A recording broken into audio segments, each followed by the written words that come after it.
చూసిన నిమిషం నా జీవితపు మలుపుకి అది ఒక అద్భుత కావ్యం.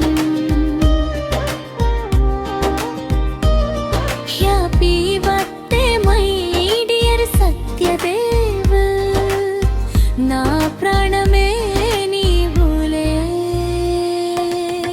2019లో మొదలైన మన ప్రేమ కథ మంచు కురిసే కొడైకెన కొండల్లో వేసిన తొలి అడుగులు.